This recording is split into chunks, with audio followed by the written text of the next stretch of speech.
আহা হা, ভিখারি শিশুটি না খেতে পেয়ে শুয়ে আছে। ভগবান, তোমার এত ক্ষমতা, তবুও তুমি এসব নীরবে সহ্য করছো।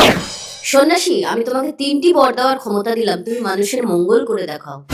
মাত্র 3টি বরদান করার ক্ষমতা পেয়ে আমি তোমার মতো নীরবে মানুষের কষ্ট সহ্য করব না ভগবান। বলো কন্যা, তুমি কি চাও? আমি বড় হতে চাই। তথাস্তু। আমি বড় হয়ে গেছি। যাও মা, তোমার ইচ্ছে পূরণ হয়েছে। ও কি আইটেম মাইরি, লাভলি সোনা। ছাড়ো, ছেড়ে দাও, কি রে, ও তো পালাচ্ছে, চল চল। বাবা, আমাকে ছেলেরা তাড়া করছে, তুমি আমাকে ছেলে করে দাও। তথাস্তু। ও শিট, আমি ছেলে হয়ে গেছি। আবে সন্ন্যাসী, এখানে একটা মেয়ে আসছে বে। না বাবা, এখানে কোনো নারী আসেনি। আসেনি? এই চল চল, ওদিকটা দেখি। আর তোমার কোনো ভয় নেই বৎস? আমি তোমাকে বিয়ে করতে চাই। দেখে তো মনে হচ্ছে ভিখারি, আমাকে বিয়ে করবে, টাকা আছে তোমার?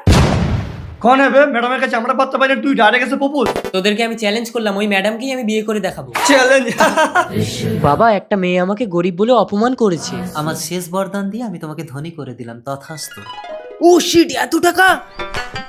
আজ থেকে তুমি আমার। কি রে রোমিও, কি করে পটালি ভাই? আমার এখন অনেক টাকা আছে। রমি, এবার তুমি এদের জন্য একটা মদের কাউন্টার খোলো। দারুন। কিন্তু কোন জায়গায় করবো লিজা? কেন, সন্ন্যাসী যেখানে সাধনা করে? অসম্ভব। তাহলে তুমি আমাকে ভুলে যাও।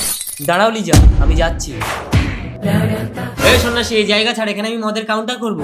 নাস্তিক, নাস্তিক, আমার পরে তুই আজ এত বড় হয়ে আমাকে ভয় দেখাস? তোকে আমি অভিশাপ দেবো। তো 3টে বরই শেষ হয়ে গেছে, তোর আর কোনো ক্ষমতা নেই। আমি 1 থেকে 3 গুনবো, তার মধ্যে তুই যদি না যাস তাহলে তোকে আমি শুট করে দেবো। 1, 2। 3। এ কি, আমি আবার ছোট হয়ে গেলাম? দেবী, তুমি আমাকে বাঁচালে। এবার বুঝলে তো সন্ন্যাসী, ক্ষমতা থাকতেও ভগবান কেন নিরুপায়? মানুষ বড় হয়ে গেলে সবকিছু ভুলে যায়, তাই যার কর্মের ফল তাকেই ভোগ করতে দাও। রানী আজ ভিখারি